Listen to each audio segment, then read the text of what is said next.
La Lune est une roche stérile et sans vie, mais elle joue un rôle d'une extrême importance dans l'histoire de la Terre.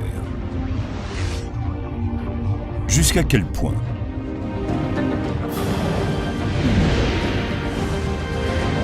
Enlevez-la du ciel et vous le découvrirez.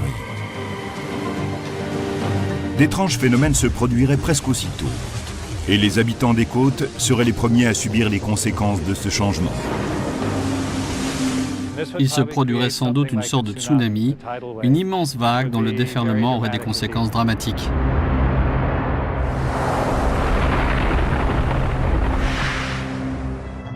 On sait que la Lune contrôle les marées terrestres.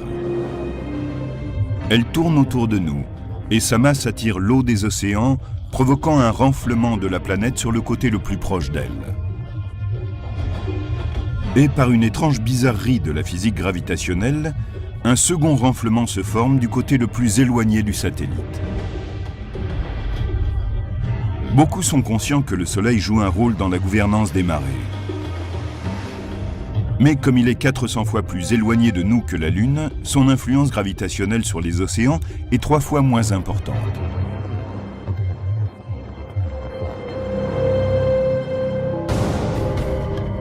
Et si la Lune n'est plus là, c'est le Soleil qui passe aux manettes. L'attraction gravitationnelle de la Lune au-dessus de nous forme comme un dôme d'eau. C'est une sorte d'énorme renflement. Imaginez qu'on coupe la corde qui nous relie à elle et l'eau reflue d'un seul coup sur la Terre. Sous la force gravitationnelle du Soleil, l'eau déferle en un immense tsunami. La force des vagues dépendrait de la position de la Lune avec le Soleil au moment où elle disparaît. Si la Lune disparaissait dans une phase de pleine Lune ou de nouvelle Lune, elle serait alors alignée avec la Terre et le Soleil. Les renflements de marées lunaires diminueraient et deviendraient des renflements de marées solaires qui seraient situés au même endroit. Et l'eau des renflements lunaires se répandrait vers d'autres parties du globe. Mais il existe une possibilité plus dramatique.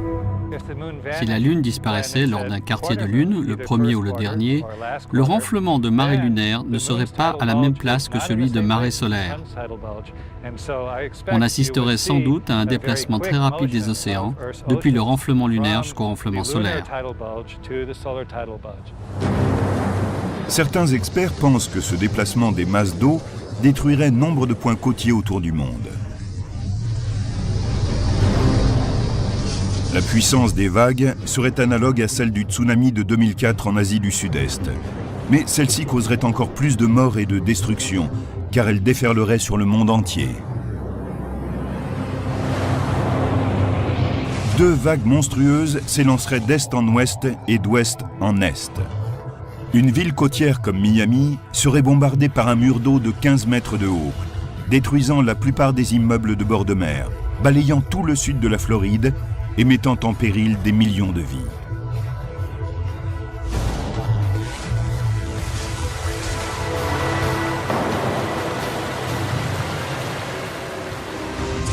Mais ces déplacements d'eau gigantesques pourraient-ils avoir d'autres conséquences imprévisibles? On peut imaginer que le mouvement vers l'est, l'ouest, le nord ou le sud de cette masse d'eau pourrait perturber les courants. Le Gulf Stream apporte de l'eau chaude des Caraïbes jusqu'à la Grande-Bretagne. Cela permet à celle-ci de bénéficier de plus de chaleur qu'elle n'en aurait, quand on considère qu'elle est située très au nord. Le climat est un système très délicat. Lorsqu'on donne une impulsion d'un côté, c'est l'autre qui répond. On peut imaginer que la production alimentaire et le mode de vie global seraient terriblement altérés s'il faisait plus froid en Europe du Nord. Le désert du Sahara est un exemple de zone autrefois verte et fertile, qui s'est transformée en désert. Les changements climatiques peuvent avoir un impact important sur la vie humaine.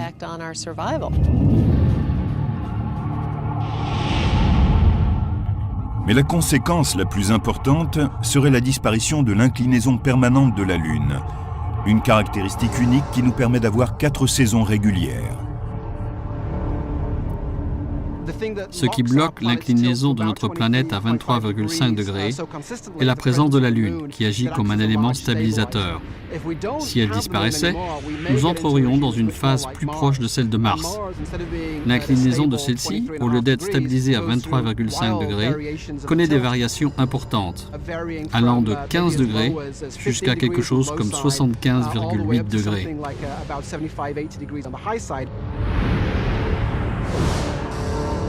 Sans la Lune, notre axe commencerait à bouger de façon erratique sur quelques centaines de milliers d'années. L'attraction gravitationnelle des autres planètes du système solaire commencerait à faire des ravages sur la Terre.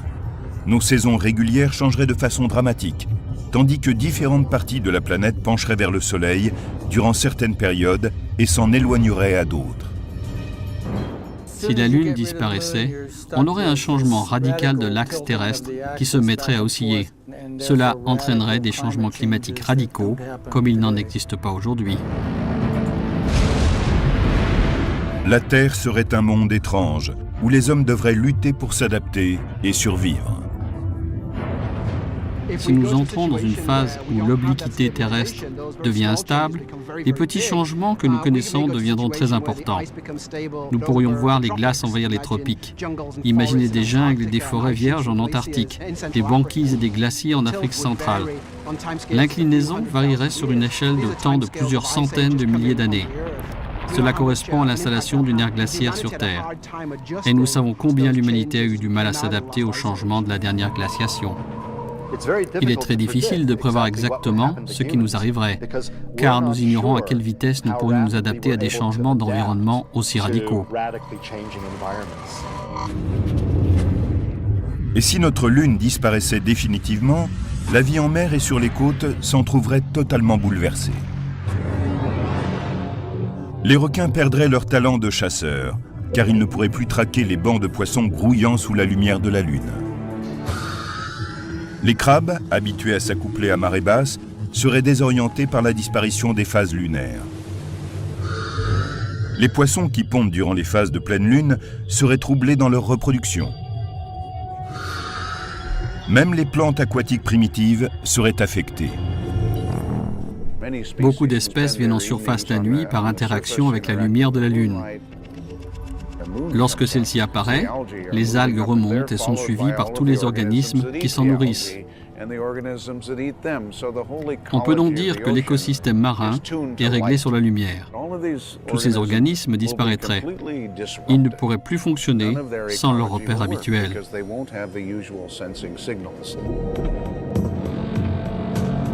Des millions de gens souffriraient de manque de nourriture. Et les économies côtières seraient dévastées par la destruction des espèces marines.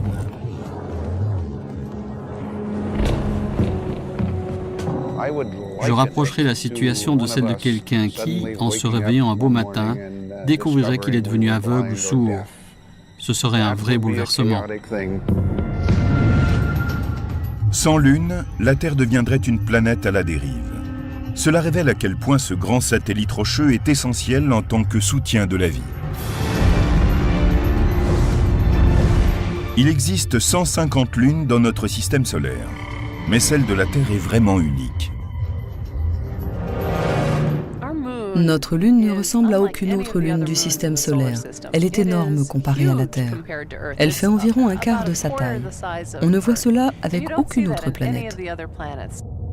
La Lune est tellement grosse par rapport à la Terre que c'est comme si nous étions dans un système à deux planètes. Il y a une façon simple de comprendre comment la Lune a un effet stabilisateur sur l'inclinaison de l'axe de la Terre. Regardez des danseurs de cordes. Ils vont avoir de longs bâtons qui leur donnent plus de stabilité grâce à la masse qui est au bout du bâton. C'est ainsi que la masse de la Lune, à une certaine distance, peut contribuer à la stabilité du système. Mais la Lune n'a pas toujours été notre compagne. Il y a eu une époque très tôt dans l'histoire de la Terre où elle n'avait pas de satellite. Une époque où notre planète était un endroit étrange avec des journées de 8 heures et un environnement en pleine fusion, trop rude pour abriter des formes de vie. Et puis elle subit la collision la plus violente de son histoire.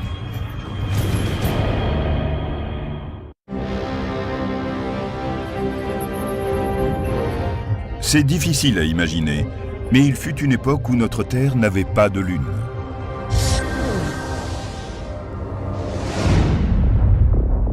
Notre planète s'est formée il y a 4,5 millions d'années par l'accumulation et la fusion de quantités de débris au cours des premières étapes de la construction de notre système solaire.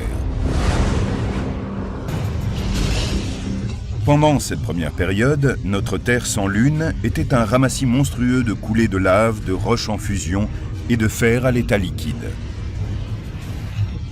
Son atmosphère était remplie de dioxyde de carbone, épais, lourd, incapable d'abriter des formes de vie. Il avait été rejeté par les entrailles de la Terre. Il n'y avait quasiment rien sur cette planète. C'était glauque comme endroit. Beaucoup d'éléments entraient en condensation. C'était un endroit très hostile, même pour la chimie de la roche. C'était une vraie pagaille.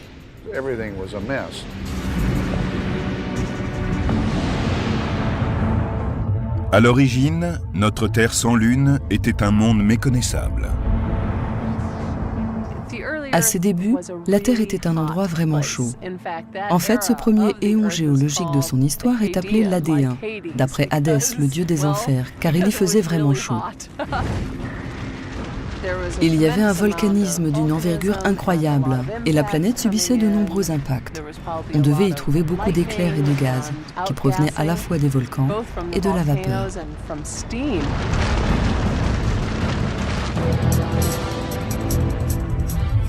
À ses débuts, le système solaire n'était guère plus stable. Il était né d'un énorme disque de gaz, de débris et de poussière qui tourbillonnait autour du Soleil qui venait de se former. Au début, notre système solaire ressemblait à une course de patins à roulettes dans laquelle tout le monde file dans la même direction, mais au sein d'un chaos général. Il y avait beaucoup de regroupements, d'accrétions, d'objets projetés vers l'intérieur en croisant d'autres qui allaient vers l'extérieur, d'objets tombant les uns sur les autres et d'autres étant écrasés dans les coins. C'était vraiment le chaos. Sans la Lune, nous ne pouvons faire que des suppositions sur l'inclinaison de la jeune Terre et sur sa vitesse de rotation. Ces deux éléments auraient été déterminants par les multiples collisions d'astéroïdes et de protoplanètes qui ricochaient à travers le système solaire récemment formé. Si vous faites une moyenne de ce qui se passe dans le système solaire, que vous regardez les planètes et les gros astéroïdes, et que vous établissiez une courbe des vitesses de rotation, il semble que la vitesse de rotation typique soit de 8 heures. On peut donc supposer que la Terre avait cette vitesse de rotation avant la formation de la Lune. Ensuite, 10 millions d'années après que notre Terre sans Lune a commencé à prendre forme, il s'est produit une collision massive. Selon la théorie de l'impact géant, largement admise aujourd'hui par les astronomes, une planète de la taille de Mars serait entrée en collision avec la Terre, à une vitesse de 40 000 km/h et selon un angle oblique. Sous l'impact, plus de 70% de la croûte terrestre en fusion aurait été soufflée dans l'espace. Un bras tourbillonnant géant, constitué de plus de 8 milliards de kilomètres cubes de roches enflammées et de métaux légers, a été lancé en orbite autour de notre planète. La force de gravitation des plus gros éléments a commencé à attirer vers eux de plus petites particules. Et une année plus tard, elles s'étaient rassemblées pour former notre Lune.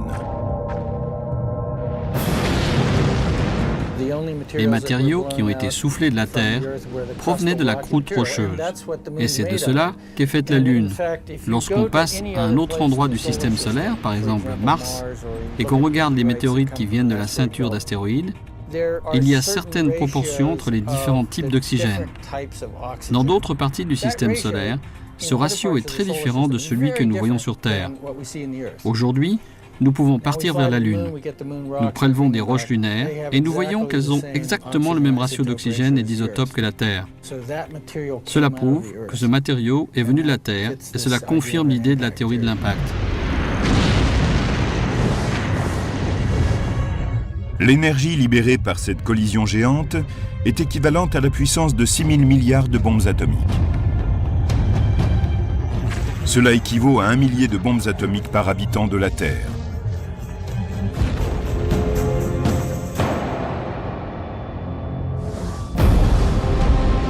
La planète à l'origine de l'impact est censée avoir été formée dans une zone de notre système solaire appelée les points de Lagrange. Ce sont des régions situées à 60 degrés devant ou derrière la Terre, mais à une distance similaire du Soleil. Les débris peuvent rester fixés dans les points de Lagrange pendant 10 millions d'années, bloqués entre l'influence gravitationnelle du Soleil et celle de la Terre. Mais Jupiter a frappé l'impacteur hors de son cours.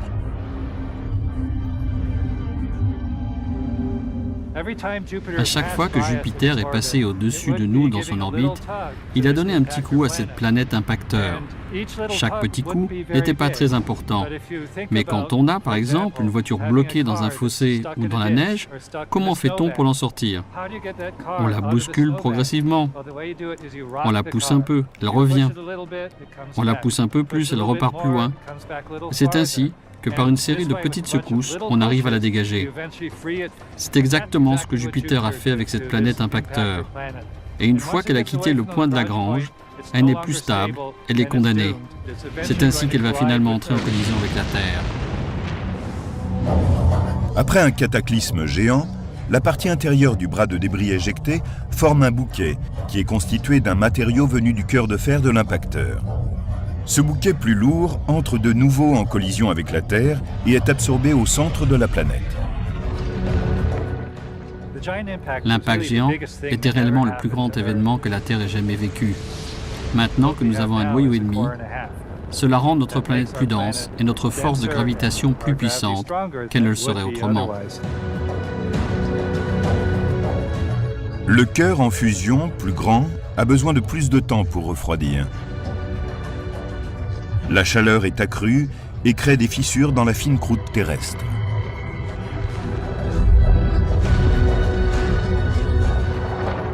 Il est possible que ce cœur plus important ait permis la création du système de tectonique des plaques, à l'origine de nos continents, une caractéristique planétaire unique dans notre système solaire. Mars était beaucoup plus petite. Elle a donc refroidi plus vite et ne comprend pas de plaques rocheuses. Ce qui est plus grave, c'est que la collision, en frappant la Terre, lui a donné son inclinaison axiale de 23,5 degrés et a accéléré sa rotation, dont la durée est passée de 8 heures à seulement 5 heures. En une année, la Lune s'est formée à près de 23 000 km de la Terre, ce qui est bien moindre que la distance actuelle de 380 000 km.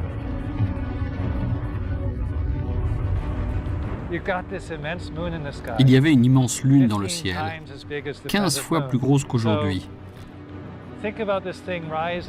Pour avoir une idée de ce que cela donnait, imaginez-la en train de grossir jusqu'à remplir une bonne partie du ciel de ce soir. Et voyez cette lune au-dessus de votre tête, rouge, car couverte de lave en fusion. C'est stupéfiant. Au début, l'attraction gravitationnelle de la Lune était 225 fois plus forte qu'aujourd'hui, car la distance Terre-Lune était beaucoup moindre. Il n'y avait encore aucun océan, mais les forces de marée lunaire étaient 3400 fois plus puissantes. Elle soulevait jusqu'à plus de 800 mètres de hauteur de larges croûtes de roches en fusion, qu'elle laissait ensuite retomber, et ce, 2 fois par jour. L'inclinaison axiale de notre planète s'est stabilisée grâce à la formation de la Lune, car sa masse agit comme une ancre. Mais la rotation de la Terre a commencé à ralentir, car la gravité de la Lune a provoqué un renflement de marée à la moitié de la planète, qui a fonctionné comme un frein. Disons que la Terre est ce ballon vert, et que voici la Lune. Si la Terre n'était pas en train de tourner, le renflement de marée serait dirigé droit vers la Lune. Mais la Terre tourne très rapidement. De ce fait, le renflement de marée a tendance à être un petit peu en avance. Cela signifie que la gravité de la Lune tire un peu vers l'arrière, le renflement de la Terre, et retarde ainsi sa rotation, même si c'est très léger. Mais le renflement de marée terrestre a aussi une influence sur la Lune. Ce renflement de marée tire la Lune vers l'avant et tente constamment de l'accélérer. Mais celle-ci se refuse à aller plus vite dans son orbite. Imaginez que vous ayez une fronde et que vous la fassiez tournoyer. Elle s'écarte de plus en plus. C'est ce que fait la Lune. Elle va vers l'extérieur parce qu'elle est poussée sur le trajet de son orbite. C'est ainsi que petit à petit, la Lune s'éloigne. Le balai gravitationnel qu'accomplissent les deux partenaires éloigne la Lune de la Terre à la vitesse d'environ 4 cm par an. Sur des milliards d'années, le phénomène de récession de la Lune a ralenti la rotation de la Terre, qui, de 4 heures pour une journée, est passée à nos 24 heures. Le phénomène de rotation de la Terre, influencé par la Lune, correspond un peu à ce qu'on voit quand une patineuse tourne sur elle-même. Elle ramène ses bras au plus près de son corps, tourne de plus en plus vite, puis écarte les bras pour ralentir. C'est ce que les physiciens appelleraient un moment cinétique ou angular momentum. Mais il s'agit de la même chose. Tandis que la Lune se déplaçait vers l'extérieur, c'est un peu comme si elle écartait les bras et que cela ralentissait la rotation dans tout le système. Et si cet impact géant n'avait jamais eu lieu? Les transformations de la Terre auraient été encore plus sévères que si la Lune avait brusquement disparu. Reconnaîtrions-nous aujourd'hui la Terre si elle n'avait jamais eu de Lune? Et existerions-nous?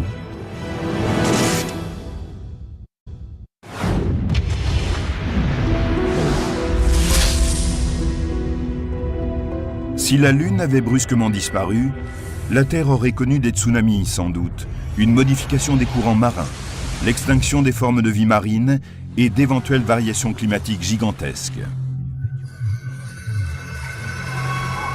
Mais si la Lune n'avait jamais existé, personne ne reconnaîtrait aujourd'hui la Terre.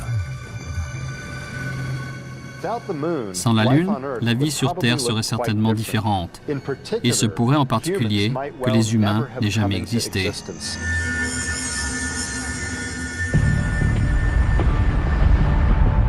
Environ 150 millions d'années après sa formation, et avant que la Lune n'apparaisse, il y a donc 4 milliards et demi d'années, la Terre sort de sa phase de fusion et commence à refroidir.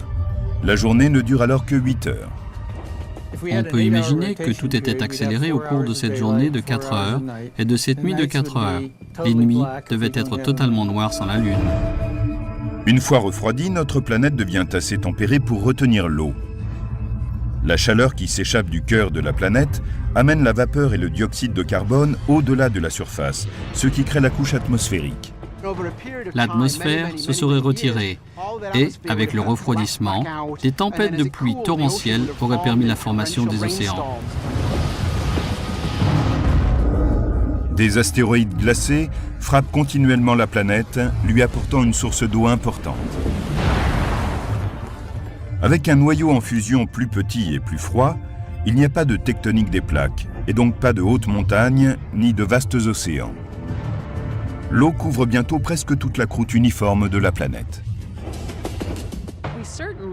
Nous aurions certainement un niveau de la mer plus élevé et moins de continents. Ce serait un monde différent. Notre planète bleue serait encore plus bleue. Étrangement, malgré toute cette eau, cette jeune Terre sans lune devait connaître de plus faibles marées. Dirigée seulement par la force gravitationnelle du Soleil, leur amplitude correspondait à un tiers de celle que nous connaissons aujourd'hui. L'écart entre la marée haute et la marée basse était constant au cours de l'année, et celle-ci revenait chaque jour exactement au même moment. Cela signifie que les zones intertidales, ou zones de balancement des marées, seraient plus rapprochées, que les formes de vie seraient moins diversifiées. Et cela aurait peut-être même empêché le passage de certaines espèces de la mer vers la terre ferme. Car c'est dans ces zones intertidales qu'elles ont développé la capacité à vivre aussi bien dans l'eau qu'à l'air libre. Avec une journée de 8 heures, c'est-à-dire 4 heures de lumière suivie de 4 heures d'obscurité totale, la Terre tournait alors sur elle-même 3 fois plus vite qu'aujourd'hui. Et les vents hurlaient en raison de cette vitesse de rotation accélérée. Jupiter, par exemple, est une planète géante qui tourne très rapidement sur elle-même, en 10 heures. Ce mouvement est à l'origine des vents dans l'atmosphère supérieure qui filent à des vitesses terribles de plusieurs centaines de kilomètres heure. Il provoque aussi des tempêtes stupéfiantes comme les vortex de la Grande Tache Rouge. La Terre, quant à elle, tournait sans doute plus vite qu'aujourd'hui et cela devait générer des vents plus violents, des ouragans ou des tempêtes. Le tournoiement rapide de la Terre à ses débuts a pour résultat un autre effet secondaire d'importance. On pense que c'est la rotation du noyau de la planète, en particulier sa partie en fusion, qui génère notre champ magnétique. Et donc, si la Terre tourne 3 fois plus vite, le champ magnétique est 3 fois plus puissant. Le champ magnétique qui s'étend autour d'une Terre sans lune détourne en effet les particules solaires de haute énergie, ce qui donne naissance à des aurores encore plus impressionnantes. Mais comme les radiations solaires sont bloquées, il n'en reste plus autant pour déplacer la vie dans la haute atmosphère, ce qui réduit les mutations conduisant à l'évolution. Ce champ magnétique plus fort pourrait avoir ralenti l'évolution de la vie sur Terre. Sans la Lune, la Terre en plein développement souffre de la grande versatilité de son climat. Sur plusieurs périodes de millions d'années, l'axe de la Terre a été tiré et poussé par le Soleil et d'autres planètes. Sans l'effet stabilisateur de la Lune, les conditions devaient être analogues à celles qui régnaient sur Mars.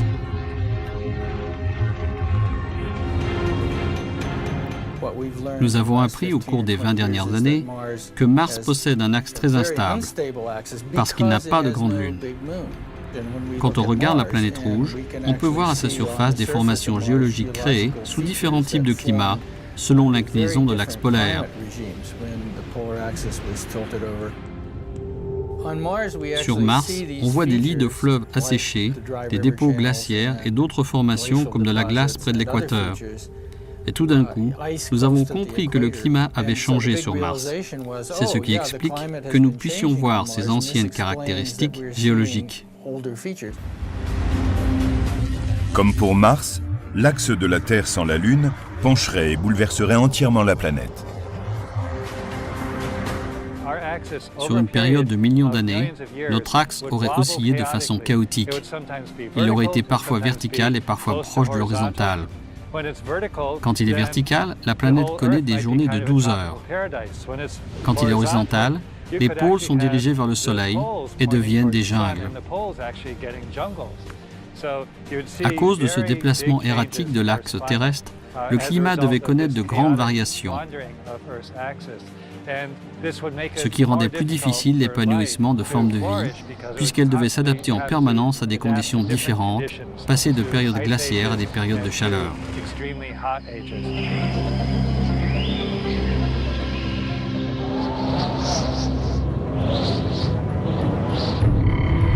À quoi ressemblerait la vie sur Terre aujourd'hui si nous n'avions jamais eu de Lune ? Des journées courtes, des vents forts et des conditions climatiques différentes auraient sans doute donné naissance à un monde étrange, peuplé de créatures tout droit sorties de l'univers de la science-fiction.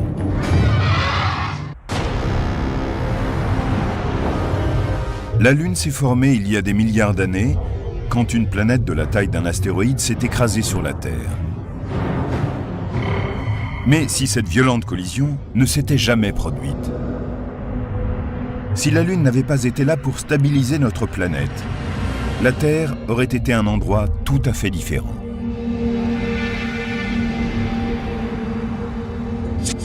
À ses débuts, la Terre tournait très vite. Chaque journée comprenait 4 heures de lumière, suivies par 4 heures d'obscurité. Au long de milliards d'années, la force de gravitation du Soleil et la friction des marées auraient allongé ces journées de 8 heures à 12 heures. Mais c'est encore 2 fois plus rapide qu'à l'heure actuelle, ce qui produirait des climats extrêmes, des tempêtes dévastatrices et des vents très puissants.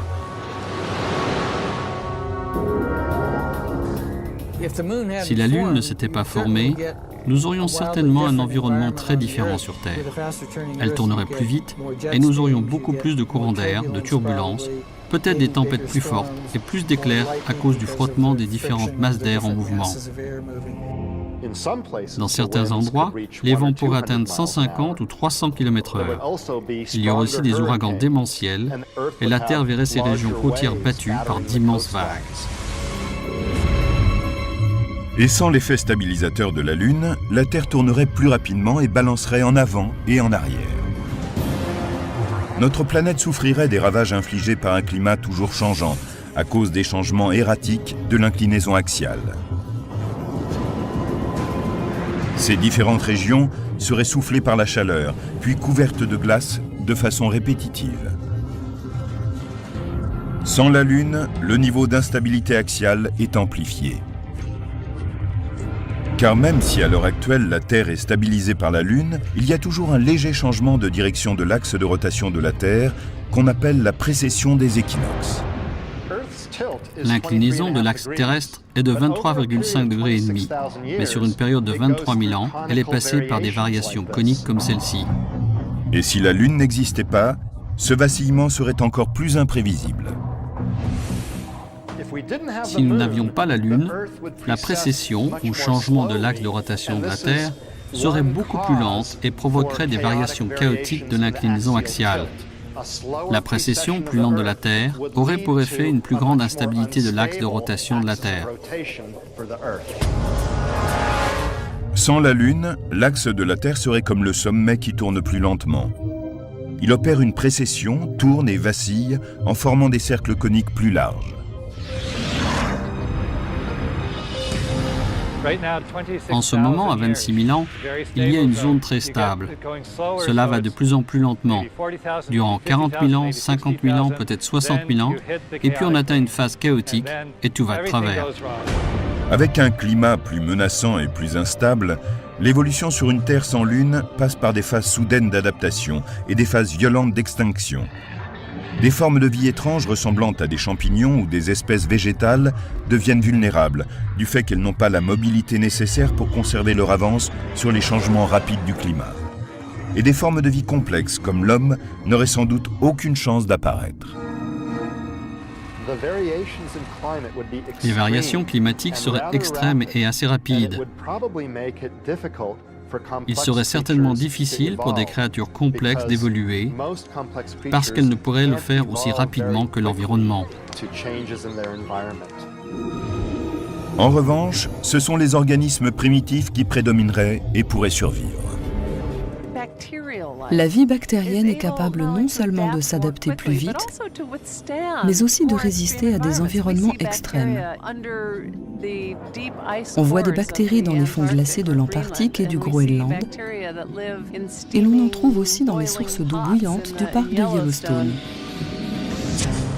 Si une forme de vie complexe avait pu évoluer, elle serait très différente de ce que nous connaissons, étant donné la brièveté des jours, la force des vents et les caractéristiques d'une Terre sans Lune. Ce serait beaucoup plus hostile que maintenant. Avec tous ces vents, ces sons et ces nuages, il serait très dur de sortir de l'eau pour vivre sur la terre ferme. La durée de la vie serait sans doute plus courte, puisque tout irait plus vite. Au cours de la journée, le temps serait limité pour la métabolisation, le gain d'énergie et l'activité. Les organismes devraient être un peu plus intelligents. L'évolution favoriserait les petites créatures corpulentes et les végétaux aptes à résister à de violents ouragans. Il n'y aurait pas de jungle, car celles-ci ont besoin de barrières coupe-vent pour s'épanouir. Et on ne verrait probablement pas de créatures sauter de branche en branche à cause de la végétation plus basse et des grands vents. Je pense que les créatures en général seraient moins grandes, parce qu'il leur serait pénible de tenir debout. Les arbres, pour racines superficielles, grandiraient peu. Les palmiers, par exemple, auraient du mal à survivre.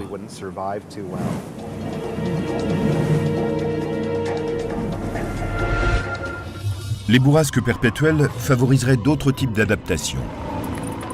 Pour voler, peut-être des membranes permettraient-elles de décoller et de s'élancer dans les airs. Les vents forts incessants rendraient la planète exceptionnellement bruyante. Pour communiquer, les animaux devraient émettre des sons très différents de ceux des hurlements constants du vent. Il faudrait utiliser des sons et des longueurs d'onde différents du bruit d'arrière-plan. Si on possède un récepteur qui réduit ce bruit à zéro, on peut parler ainsi et être parfaitement entendu. Nous serions alors tous des sopranos et notre système auditif serait accordé différemment. Des signaux visuels pourraient être développés pour éviter une surcharge auditive. Certaines créatures développeraient des appendices pour se protéger du vent et aussi communiquer, comme les marins se servent de sémaphores.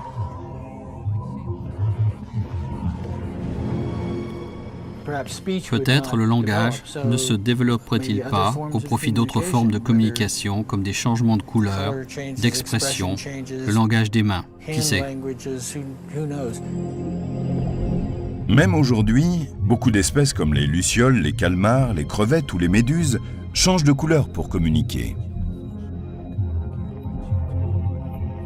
Les nuits étant parfaitement obscures, certaines créatures pourraient aussi développer des systèmes sensoriels, comme des yeux exorbités favorables à la vision nocturne, ou des dispositifs infrarouges, tels ceux utilisés par l'armée. Ce qui est intéressant, c'est que les êtres vivants pourraient développer des capteurs tellement performants qu'ils décèleraient la lumière stellaire. Ce serait extraordinaire.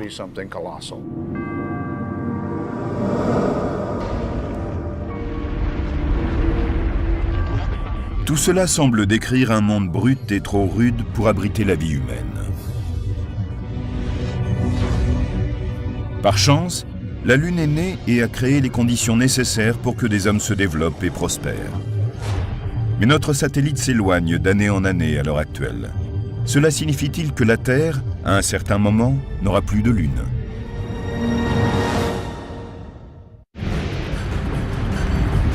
À ses débuts, il y a 4,5 milliards d'années, la Terre était un enfer, un endroit en fusion où ne pouvait survivre aucune forme de vie. Comment une violente collision avec un objet de la taille de Mars, survenue peu après la formation de la Terre, a-t-elle créé les conditions favorables au développement des formes de vie complexes dont nous faisons partie? L'objet a frappé la Terre selon un angle d'impact rasant. Et c'est à ce moment que s'est formée la Lune. La masse de la Lune a empêché les autres planètes de frapper la Terre et de provoquer trop de changements sur son inclinaison. Elle a donc eu un véritable effet de stabilisation sur notre climat. La collision a aussi provoqué une réaction en chaîne de certaines forces qui ont posé les premières bases de la vie. En fusionnant les noyaux de fer des deux planètes, ont permis à cette nouvelle Terre d'avoir un noyau plus important. Dans la collision, une bonne partie de la croûte terrestre a également été brisée. Au cours de cette fusion, des quantités importantes de chaleur ont poussé vers l'extérieur à partir du noyau géant et ont traversé la croûte. Ainsi ont été créées les conditions pour que naisse la tectonique des plaques. Ce mouvement a formé des chaînes de montagnes et les profondeurs des océans. Et l'activité volcanique a provoqué le rejet de gaz qui ont créé notre atmosphère. L'eau s'est installée dans les bassins, formant les océans et laissant les continents au-dessus de son niveau. Mais la vie avait encore du mal à démarrer sur Terre à ce stade. Au cours de leurs 500 000 premières années, la Terre et la Lune ont été bombardées par des débris qui achevaient la formation du système solaire. Même si les formes de vie primitives, comme les micro-organismes et les bactéries, étaient nées dans les premières centaines de millions d'années, elles auraient pu être facilement anéanties par ces objets géants qui s'abattaient sur la Terre. Mais nous avons une preuve de vie qui date de 3,8 milliards d'années. C'est peu de temps après la fin de l'ère du grand bombardement.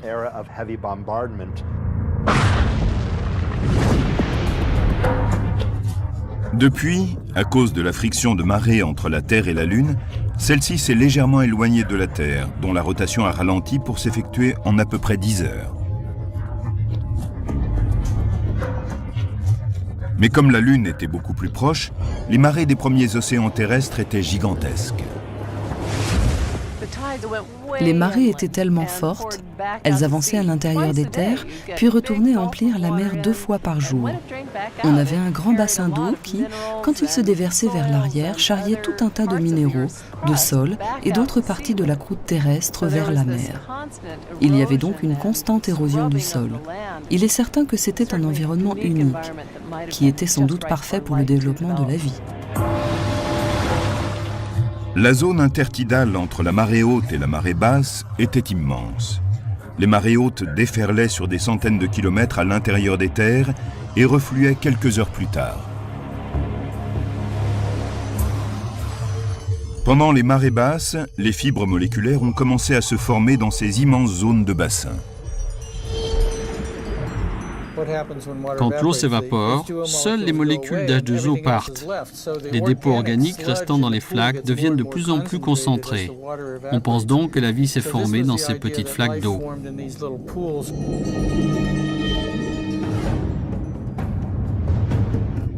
Il y a environ 570 millions d'années, presque 3 milliards 900 millions d'années après l'impact géant, les formes de vie venues de l'océan commencent à se déplacer vers la terre ferme et donnent naissance à des espèces complexes.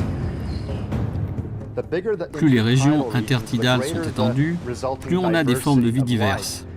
En effet, les espèces qui vivent dans ces environnements peuvent parfois être exposées au soleil et parfois vivre sous l'eau.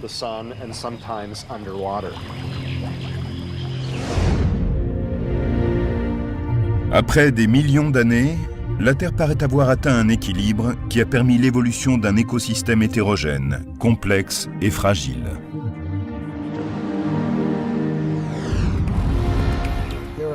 Il existe des climats trop uniformes, sans changement de saison, et qui ne permettent pas la création de formes de vie faute de stress environnemental. D'un autre côté, sous des climats trop variables, où les saisons changent tout le temps et où un astéroïde frappe tous les millions d'années, des planètes comme celle-ci tenteraient de faire naître des formes de vie. Mais elles ne pourraient y arriver car les choses changeraient trop vite. Peut-être y a-t-il des situations médianes, et peut-être le système Lune-Terre fait-il partie de cette catégorie, puisqu'il a favorisé non seulement la formation d'une vie primitive, mais une évolution qui aboutit à l'existence de gens comme nous. En même temps que la Lune agit en stabilisateur, elle continue à s'éloigner de nous de 4 cm par an, ce qui ralentit notre rotation. Les spécialistes estiment que notre jour augmente de 2 secondes tous les 100 000 ans. Il y a 1 milliard d'années, nos journées duraient sans doute 26 heures et non 24, ce qui est beaucoup quand on est un paresseux comme moi. On a plus de temps. Comment va évoluer ce partenariat unique Lune-Terre qui a permis à la vie de se développer sur Terre? La Lune va-t-elle simplement continuer à dériver et à fuir l'attraction gravitationnelle de la Terre? Cela se produit à une vitesse tellement lente que l'effet sera assez faible. De longues périodes de temps s'écouleront sans grand changement, aussi longtemps que le Soleil n'aura pas épuisé son carburant et ne sera pas devenu une géante rouge. C'est à ce moment-là que la Terre sera sans doute engloutie, ainsi que la Lune. Et nous rôtirons tous ensemble. Peut-être est-il réconfortant de savoir que dans 5 milliards d'années, le jour où la Terre sera proche de sa fin, nous ne serons pas seuls. Le satellite qui nous ancre dans le ciel sera là. Cette sphère brillante qui a permis que la vie naisse et s'épanouisse sur la Terre.